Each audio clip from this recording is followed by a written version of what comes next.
Et du coup, on parlait du rôle de la France dans l'exfiltration de Blaise Compaoré.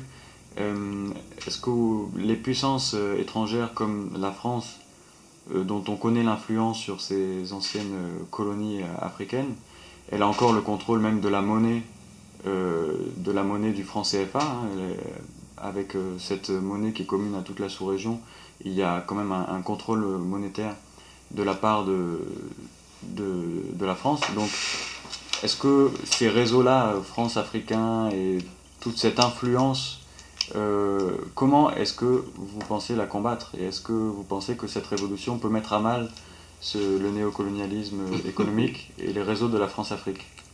Je répondais en partie en disant que le vrai problème, c'est pas la révolution burkinabé. Quand vous parlez du franc CFA, c'est un ensemble de pays, de l'UEMOA, qui sont concernés.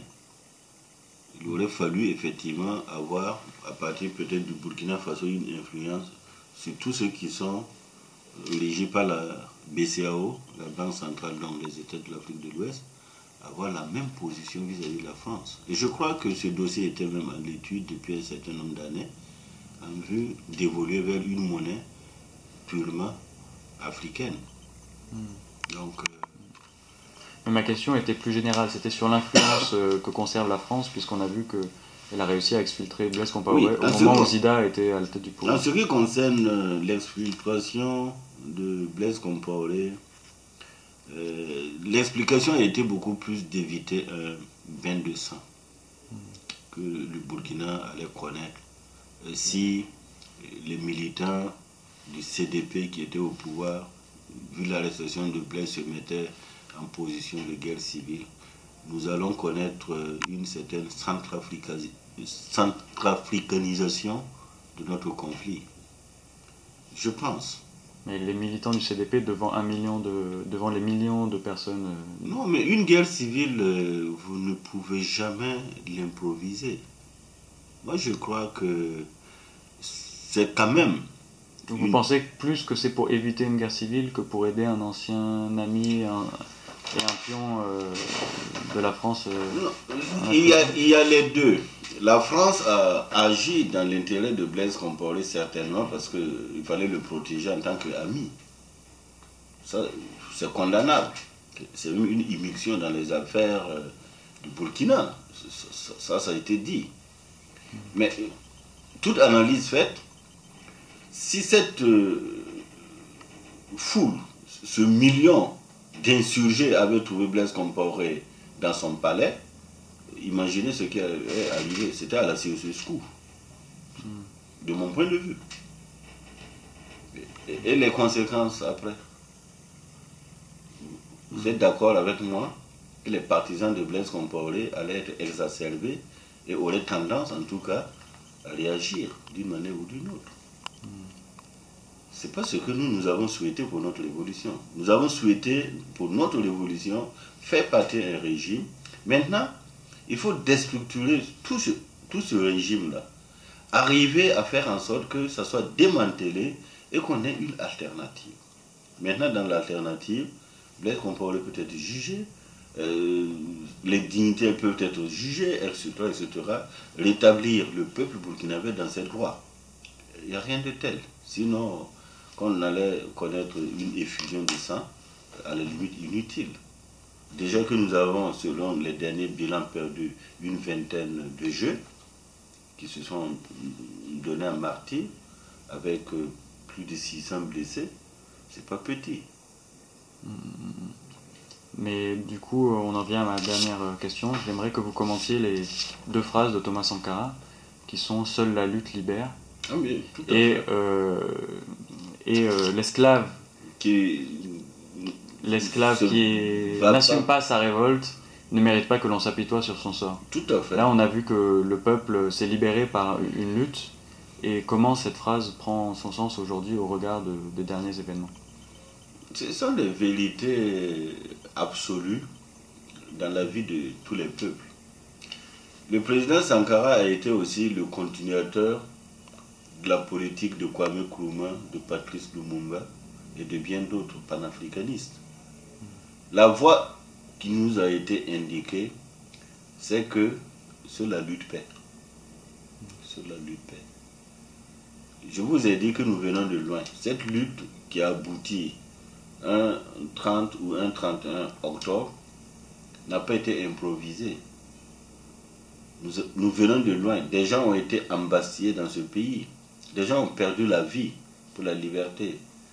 Des gens ont perdu leur emploi, ont été blessés. Des hommes politiques ont souffert. Il y en a même qui ont connu l'exil. Des journalistes ont été tués, comme le cas de Norbert Zongo.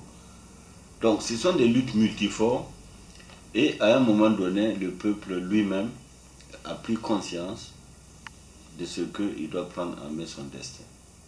Donc, effectivement, avec le président Sankara, si nous sommes aujourd'hui des insurgés, des révoltés, c'est parce qu'on a été pendant longtemps bâillonnés, pendant longtemps victimes d'un système que nous avons dénoncé, que nous avons combattu, et puis à un moment donné, nous avons assumé notre révolte, et cette révolte-là nous ouvre maintenant la voie d'une haute liberté que moi j'ai appelée le Burkina Faso, pays des hommes intègres de maintenant, qui réhabilite Sankara. Mais quand vous sautez dans un feu, il y a un deuxième saut.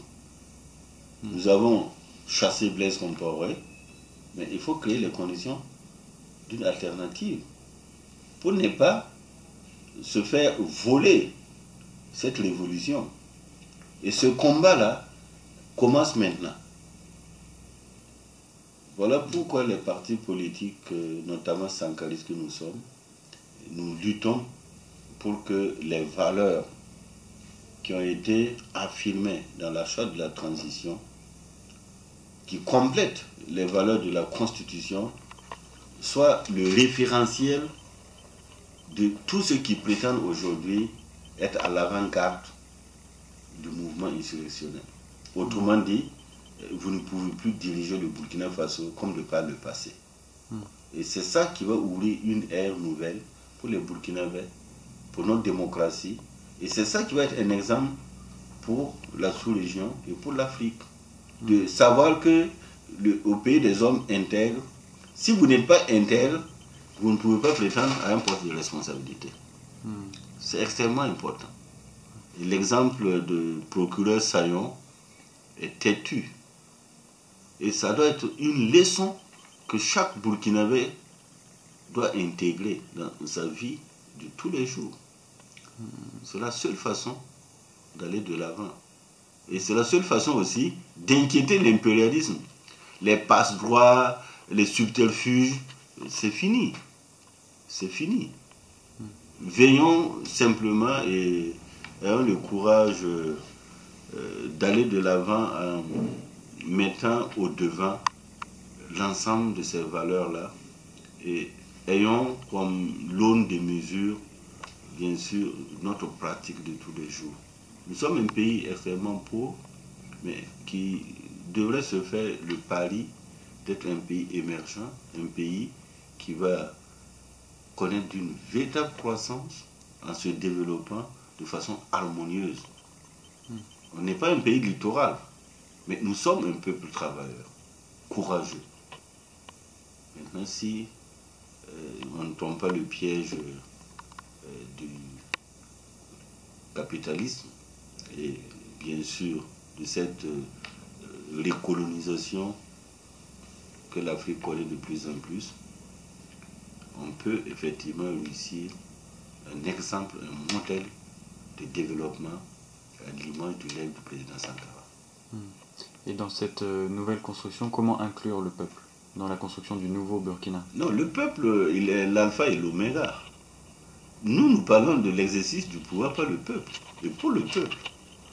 Quand vous rentrez au siège de notre parti, vous voyez qu'il était écrit au fronton, pas un pas, sans le peuple. C'est ça notre devise. Faites chaque fois le peuple. Et c'est ça la philosophie du discours du 4 août 87 dont je vous ai parlé tout à l'heure.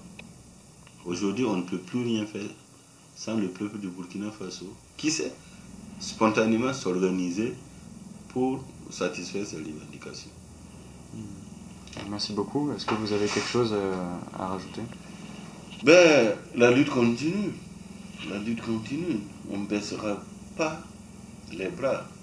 Et ici, nous disons chaque fois, là où ça va le découragement, s'élève la victoire des persévérants. Nous avons persévéré pendant 27 ans.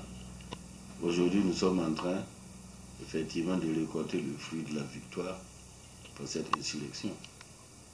Merci. Merci.